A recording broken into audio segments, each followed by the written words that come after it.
দেখেছিলাম এবং যে দৃঢ়তা দেখেছিলাম, সে সত্যিকার অর্থেই বাংলাদেশের একটা পরিবর্তন করতে চায়।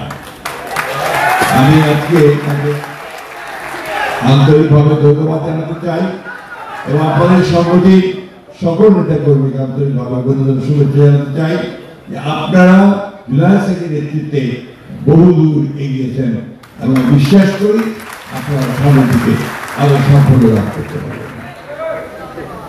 আমাদের এবি পার্টির মন্ত্রী সাহেব চ্যালেঞ্জ করেছেন, আমি এই চ্যালেঞ্জ অ্যাকসেপ্ট করেছি।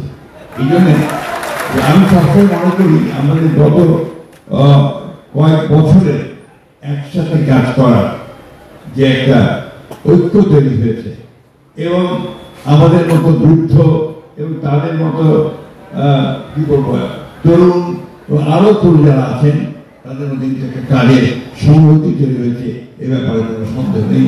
গত যে আন্দোলন যে উত্থান সেটা তারই প্রমাণ হয়েছে। আমি প্রায় বলতাম যে কোথায় আমি তো তরুণদের দেখতে পাই না, আমি ঢাকা বিশ্ববিদ্যালয়ের ছাত্রদের দেখতে পাই না, আমি দেখতে পাই না যে একটা অন্যায়ের বিরুদ্ধে ঢাকা বিশ্ববিদ্যালয় থেকে একটা মিছিল বেরিয়ে আসছে। কিন্তু সর্বশেষে আমরা 24শে জুলাই আমরা দেখেছি সেই শুধু ঢাকা বিশ্ববিদ্যালয় নয়, সারা দেশের তরুণরা অন্যায়ের বিরুদ্ধে রাস্তায় নেমে গেছে। আজকে এখানে অনেক আহ্বান প্রকাশ করেছেন। আমি আমার ব্যক্তিগত জীবনে কোনোদিন আশাবাদী ছিলাম না, রাজনৈতিক জীবনে আশাবাদী নই, কারণ আমি বিশ্বাস করি যে ন্যায় জয় হবে, সত্যের জয় হবে। আজকে মানে আবার বলছি, আজকে যে সংকট তৈরি করেছে এই অন্তর্বর্তীকালীন সরকার, ঐক্যমত্য কমিশন, আমি বিশ্বাস করি যে এই সংকট কেটে যাবে। এই দেশের মানুষ কখনো পরাজয় বরণ করে না, পরাজয় বরণ করেনি, পরাজয় করবে না।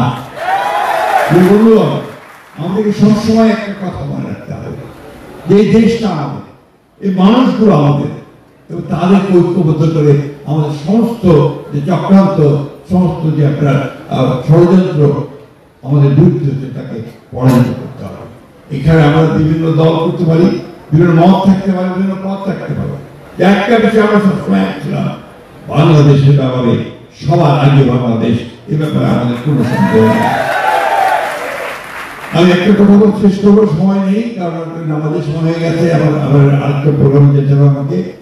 শুধু আমার শুধু একটা কথাই বলবো, সরকারের কাছে আহ্বান থাকবেন, যাওয়ার হয়ে গেছে, আপনার দয়া করে ওই সমস্যাগুলো সমাধান করে যাতে সবাই একসাথে আমরা নির্বাচনে যেতে পারি, এই সমস্যার সমাধান করে আমরা জনগণের কল্যাণের জন্য কাজ করতে পারি, সেই পথে এগিয়ে চলুন।